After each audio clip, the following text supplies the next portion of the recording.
lovers, and welcome. I want to start off by saying I am so blessed to be in a position to suggest tips and tools and even products that can help you lead a tantric life of liberation and expansion. And one of my absolute favorite places to purchase spiritual and sexy items is Wands. Wands.com, spelled Wands. Wands sells, you guessed it, crystal pleasure wands, along with so much more, including yoni eggs, free bleed blankets, other amazing products for yoni steaming. I've been using these products and products similar to them for the better part of a decade, and they have been incredible allies in my journey of sexual healing and expanding my orgasmic potential. And I'm so grateful to be friends with the owner, Courtney. She's amazing. She has so generously provided us all with a discount code for 15% off, and that code is Leola. Leola. You can use it on their website, www.wands.com. Again, the code is Leola, Leola, for 15% off. I'll also make sure that this is linked in the show notes. So thank you for listening, and you're welcome for the inevitable pleasure and healing that is coming your way with these products. Now, let's get into the episode. Hello and welcome to Talk Tantra to Me. It is such an honor to be holding space for this divine knowledge to make its way into your ears and lifestyle. Today, I'm going to be talking about the very, very fun subject of embodying your inner sacred slut for sexual liberation. And I want to start off by saying that sexual liberation can look many different ways. And even embodying the energy of the sacred slut can look many different ways.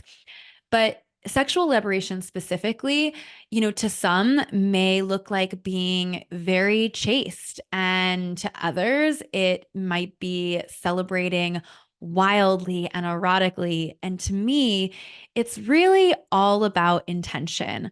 Are you covering up out of fear of being sexualized, of being labeled slutty if you don't? Or is it because keeping your intimate self, keeping your sexuality to yourself or within the, sacred partnership of a relationship container, maybe that feels more sacred to you?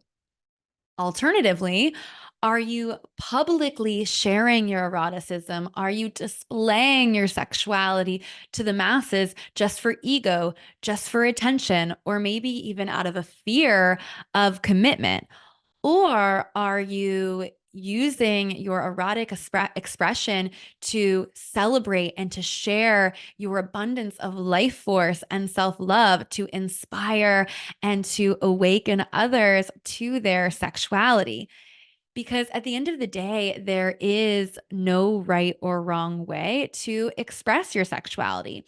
It's all about intention. Is your expression in alignment with the expansion that you deeply crave? And in this case, the outcome looks different for each person and can evolve greatly over a lifetime. How exciting is that, that your preferences and your boundaries can expand and contract as your intention becomes more aligned with your highest truth? So, this topic feels timely for a couple of reasons. So, the first one being that we're going to be talking all about Red Tantra in the Higher Love Club this month, which is Red Tantra is the type of tantra, the lineage of tantra that is more inclusive of sexuality and sexual expression compared to white tantra, which I talked about a couple of weeks ago on the podcast. If you missed that one, it is episode 166. If you'd like to know more about more classical tantra and white tantra, more meditative tantra, the more masculine right hand path of tantra, definitely check out episode 166. But we're going in the other direction now, and we're talking about Red Tantra. So there's that piece that we're going to be talking about Red Tantra and going deep on the practices in the Higher Love Club this month. But also, I had two separate people in the last couple of weeks message me on Instagram for different reasons in relation to, how I show up on social media, and specifically how my sexual, erotic, sensual expression of myself is actually very triggering for their partners. And either they wanted to show up that way, or their partner had mentioned something like that, or whatever. One specifically was in relation to a Q&A that by the time this comes out, it'll probably be the Q&A came out the week before. But anyways, one, had mentioned to me that she really wanted to post content like mine, where she was, dancing and expressing herself and specifically showing herself from a more sensual angle, but her partner didn't want her to, publish those stories, publish that content. And how would I suggest she move in that space when she felt that it was something that she wanted to do? And her partner was not really inspired by that.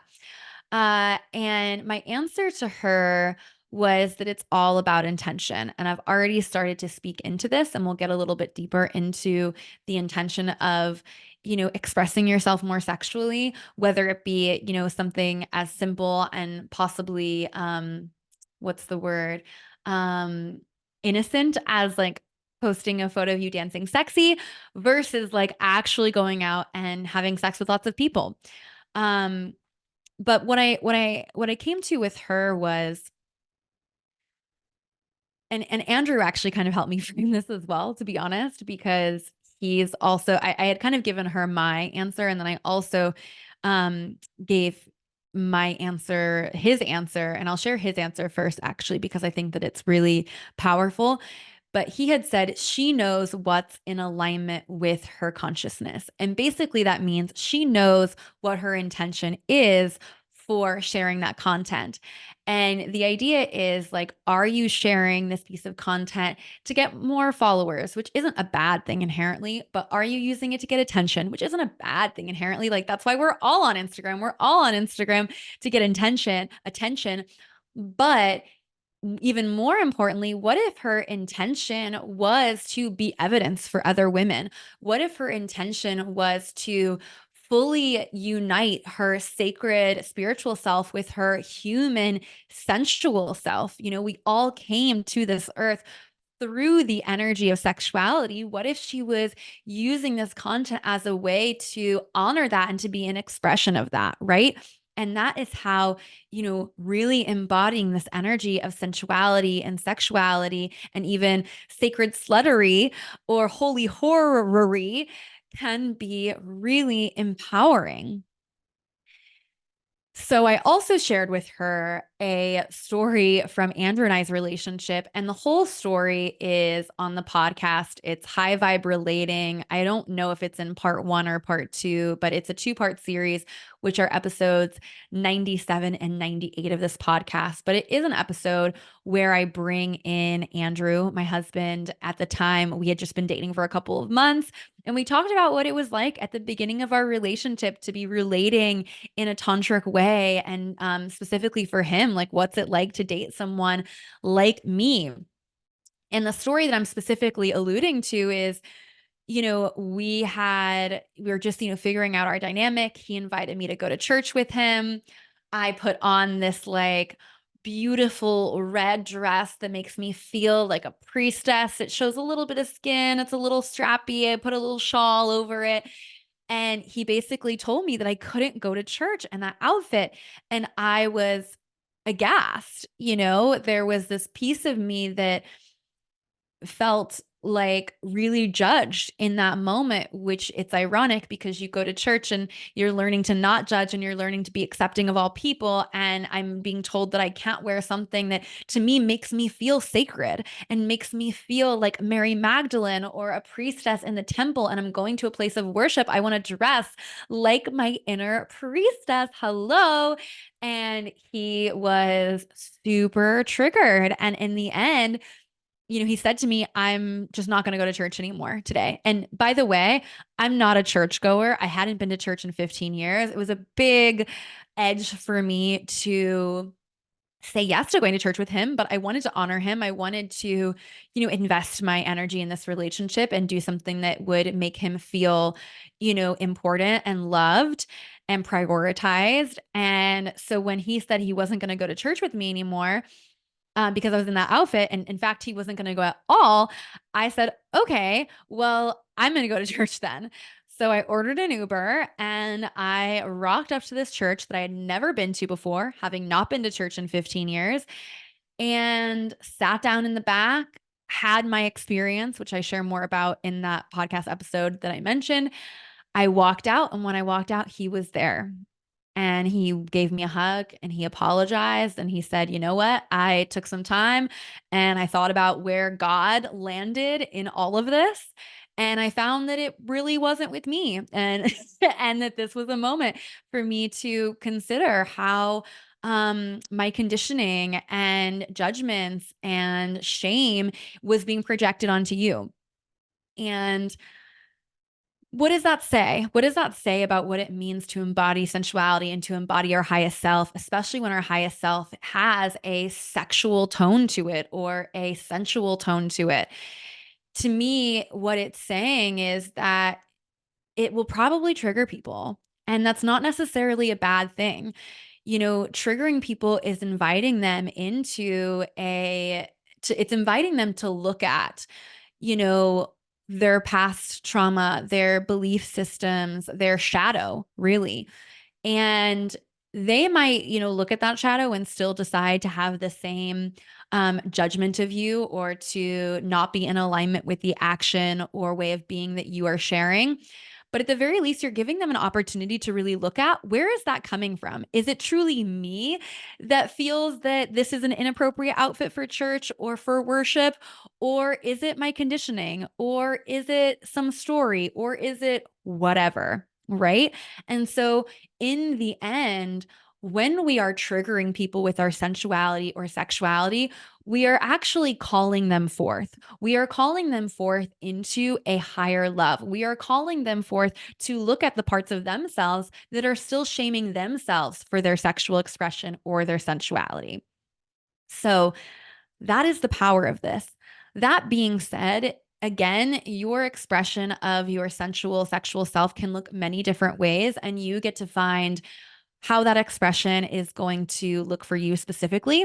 But this podcast episode is really giving you permission to fully step into your sacred slut self if that's what feels in alignment for you in this chapter. And I will say that there have been chapters where I have really been a full yes to having something called a slut phase. And there have been those where I have been consciously celibate. And that has been what has been most in alignment for me to live a tantric lifestyle, which is expansive and liberating.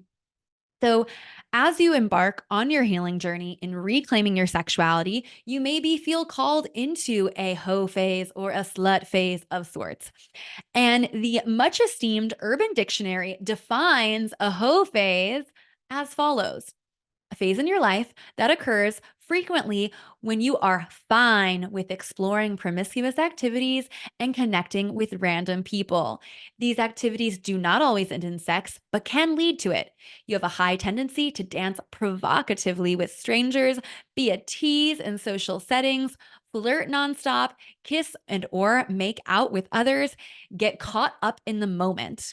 This phase helps you establish what you like and don't, explore your sexuality, and have fun. You have the ability to stop these actions or snap out of the phase at any time. So, what's different about this hoe phase or slut phase is that it's not an addiction in that you can snap out of it at any time, but you're using it intentionally to explore your sexuality, to establish what you like and what you don't, and have fun. I would say you could take this a step further by having a sacred slut phase or a holy hoe phase, and use this phase to get even more intimate with God, with the part of yourself that knows that you were brought into this world from sex.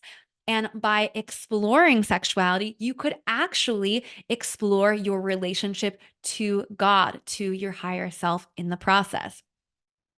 A hoe phase. We're gonna move forward by calling it a holy whore phase or a sacred slut phase. Can be very healthy when pursued intentionally. I definitely had my own phase or four with varying degrees of conscious intention. And if you're feeling called to explore your eroticism in abundance, if you're feeling called to a sacred slut phase or a holy whore phase, it's important to consider two things. And those two things are one, intention. What is your why for wanting to abundantly share your eroticism? And two, safety and consent. It is still very important to respect yourself and others in a holy whore phase. Hello, lovers. Please bear with me for a brief interruption with a vulnerable share and offer from my heart. So, when I first began my journey with spiritual intimacy and sacred sexuality, all I could afford were books and free podcasts. I was just out of college in my early 20s and honestly very, very broke. And I'm so grateful for all the complimentary, kind words and affordable wisdom that have gotten me where I am today. Price shouldn't deter you from healing. It shouldn't deter you from living the life you love or from reclaiming the most powerful energy in your body. It's my belief that time and commitment are also very powerful investments, especially when you're just dipping your toes in the water. You'll know when it's time to make the bigger cash investments in your journey. But let's begin together today with free love from my heart to yours. As you've already discovered, this podcast is free and it includes so much life-changing wisdom, but I'd also love to guide you to some free offers that are on my website, including a downloadable sexual shadow work workbook and a pleasure positive meditation. Both of these resources are amazing places to start in integrating the tantric principles of expansion and liberation into your life.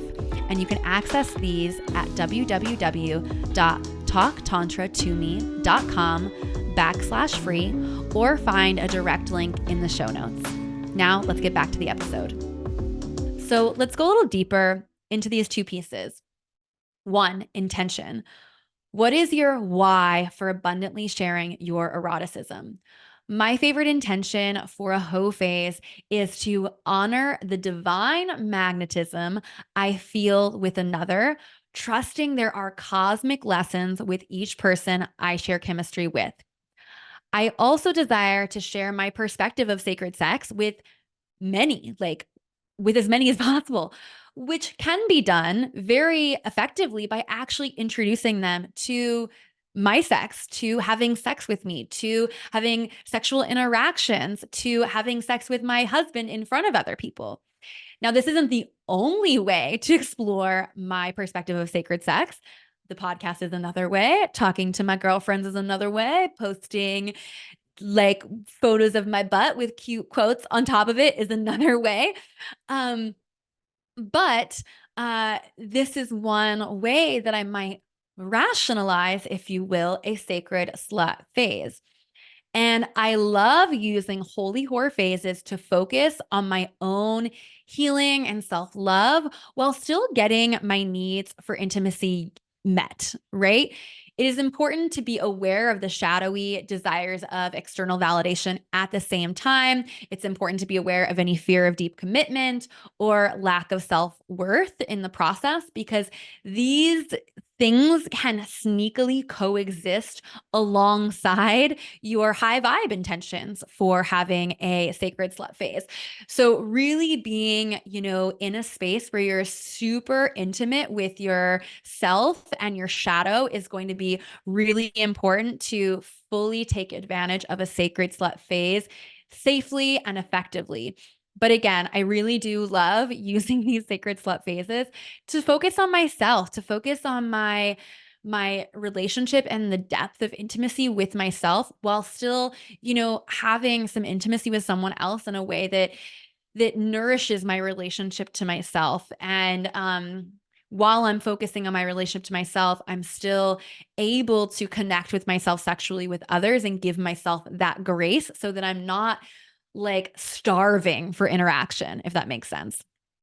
Okay, so the second piece was safety and consent. So again, there are two things that you need to consider if you're feeling called to explore your eroticism in abundance. while doing it, in a conscious, high vibrational way. And the second piece is safety and consent.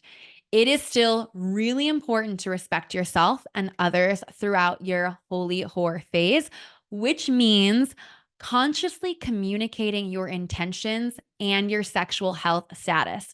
This empowers your partner or partners, lovers, to authentically consider what they're available for.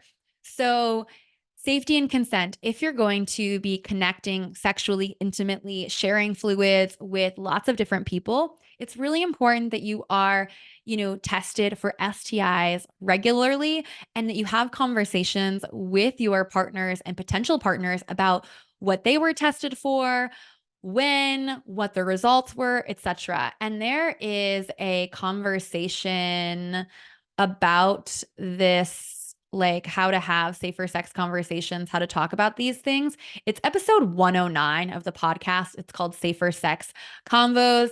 Highly recommend that one if you are going to choose to explore sacred sexuality in abundance and to have, multiple partners, or to have, multiple partners.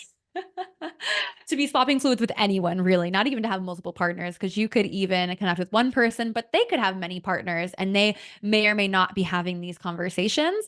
So you want to make sure that you're doing it safely. You want to make sure that you're closing the loops with every person, making sure that you're using protection, or not using protection, but making sure that, again, every person that you are connecting with, you're having this conversation with, and you're making sure that they're also, having these safer sex conversations and closing the loops with their partners so that there isn't a chance of you connecting or, contracting or spreading an STI, because it's not fun. I will say most STIs are quite over, like, like they're, what's the word? There's a lot more fear wrapped around them than what needs to be, but it's still not fun and we don't want to deal with it. So, also communicating with your partners your intentions. So you don't want to lead anyone on. You want to make sure that people know that you're going into this with the intention of maybe not like connecting with them more, or maybe not having a super emotional connection with them. Or maybe you actually do want a partner and you do want to communicate that with them. Or maybe you already have a partner and you're not looking for more partners. So just being really clear and mindful about your relationship status, style, agreements, and communicating that honestly with the people that you are going to be sharing your sexuality with, so that they can get on board and really authentically consider if they're available for that connection, if they're emotionally ready for that type of connection, etc. So for some, this holy whore phase is more than just a phase, and it becomes a legitimate lifestyle. And one conscious form of sluttery is polyamory. Polyamory means many loves. Poly is many, amory is loves. So, polyamory is one relating style that is kind of the opposite of monogamy. And there's lots of different types of polyamory. There's like a vast umbrella of polyamory, um, different types of open relating. And within polyamory, there's one niche relating style known as solo polyamory. Solo polyamory means you are your own primary partner, while also you create space for external love and relationships of depth to blossom. Being solo polyamory doesn't necessarily mean that you have many sexual partners. It's more about being open to many types of love flowing in with a primary commitment to yourself. And I will share, there's also an episode of this podcast about polyamory. This podcast episode is just becoming an advertisement for other podcast episodes, but that's what happens when you build such a big, like big, a big field of work as I have. But yeah, episode 74 is called Solo Polyamory, Trailblazing, Dating and Relating with Frank Mondoze. It's episode 74. Frank is an amazing teacher in this space. He's a past lover. He is awesome. And I highly recommend anything and everything that he does. But he came on for that conversation all about solo polyamory. He is someone that lives and breathes it and has fully taken it on as a legitimate lifestyle. And that could change at any moment, but that's where I know him to be at now. So, um, I've had many a hoe phases that were unintentional, and one really intentional season of solo polyamory, aka sacred sluttery. And that happened the year before I got engaged to my life partner, my husband, Andrew. And when I decided to consciously take on the label of solo poly, I had just gotten out of a year-long relationship with a man that I thought I'd spend the rest of my life with. And that relationship blew up in my face. And when it did, I realized that there was a big gap in my understanding of what I wanted in deep committed partnership. And I was also really hurting from both the loss of that relationship and also the grief of releasing our shared vision. Like, I thought I was going to marry this man, and it tore me apart to leave that relationship. Um, and I was really in it. So solo poly was actually perfect for me because it allowed me to get my needs for physical, emotional, and sexual intimacy met while I focused on my healing and explored my true priorities for a committed relationship. And it lasted a glorious 5 months before I decided I was ready to find my one, the man of my dreams. And he sauntered into my life about 2 weeks later. And I have friends and past lovers who have taken on the label of solo poly as their indefinite relating style. And, solo poly really served me for, one season of my life. But others find this relating style to be the most liberating and expansive for them in the long term. And I think that that's such a reclamation of sovereignty and also sacred sluttiness, which is so, so beautiful. So at the end of the day, no matter what form it takes, your inner slut deserves love. Your slut is love, giving itself freely because love is limitless and she doesn't want to play small in how she expresses it. She doesn't want to play small in how she expresses it.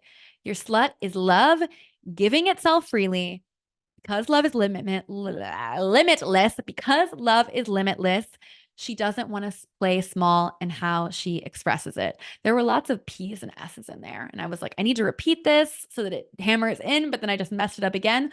Let's try one more time.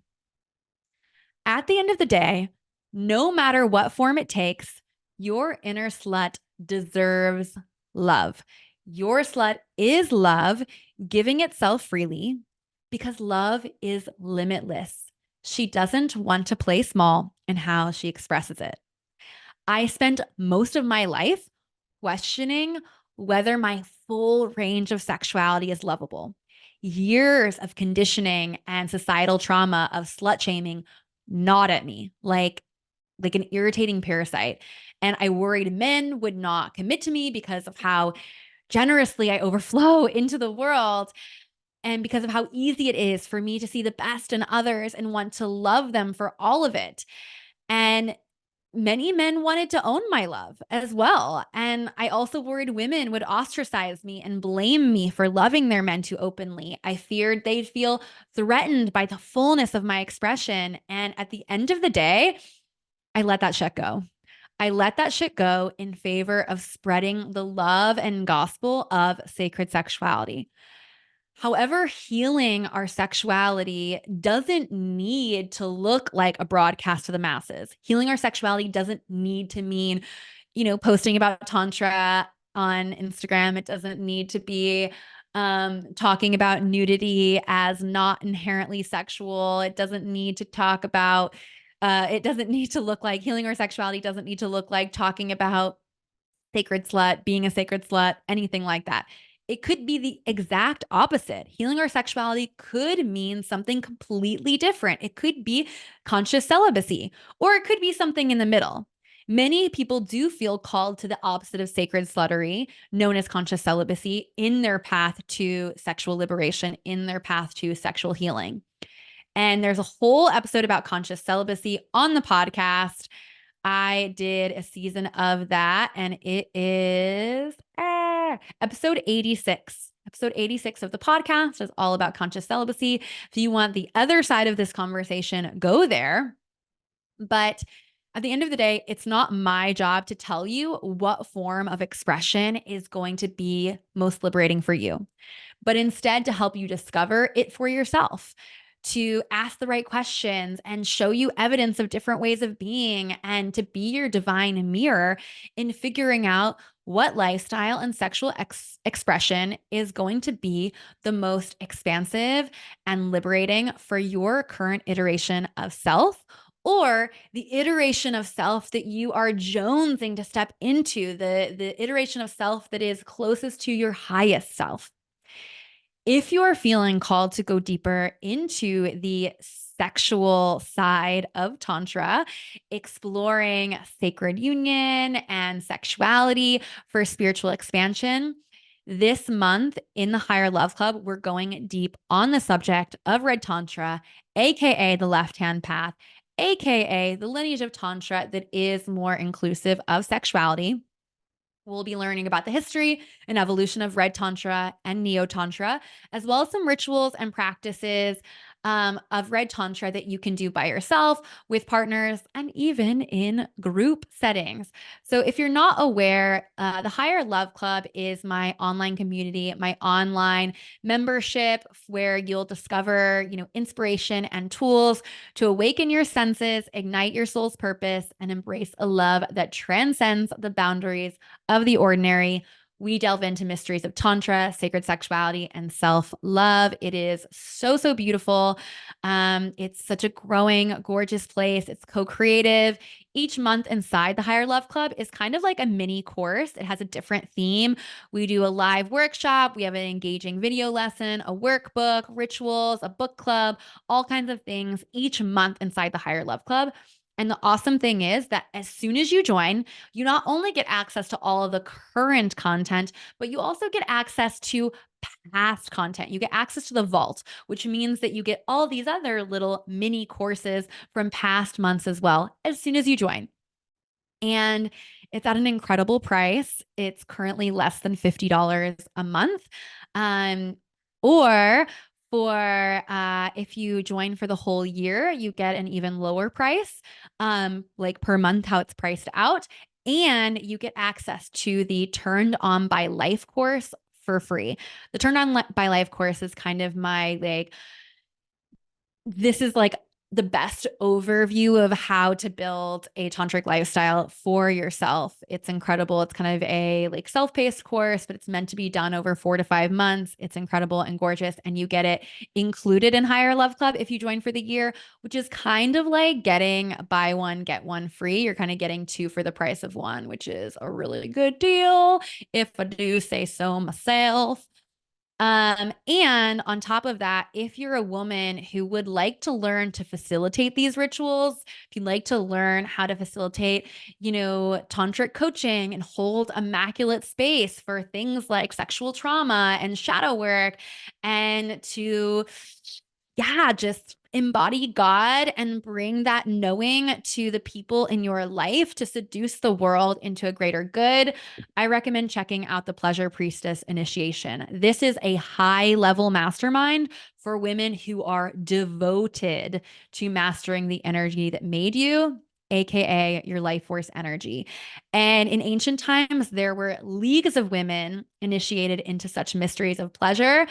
And they were so powerful that they threatened the powers that be and were forced underground. And in the Pleasure Priestess, we are unearthing her. She who initiates kings, she who dances naked with sisters, she who brings warriors back into their hearts, she who is devoted to meeting God through her body and is committed to helping others find the way too.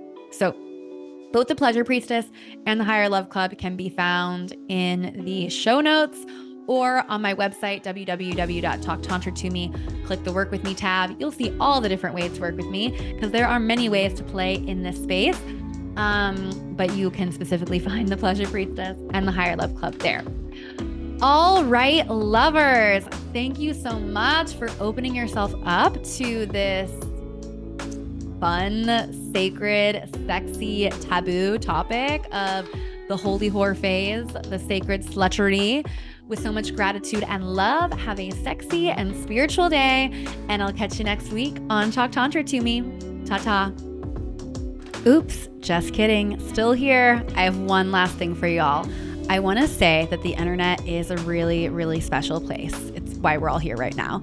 And many of us, including me, wouldn't have discovered Tantra or sacred sexuality if it weren't for this nifty invention of the 20th century.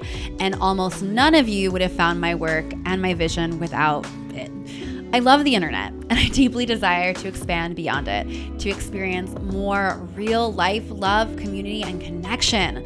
So I invite you to check out upcoming Tantra events at www.talktantratome.com/events or click the link in the show notes. I can't wait to give you a big squeeze in real life. Okay, now that's it. Ta-ta for real. Ta-ta.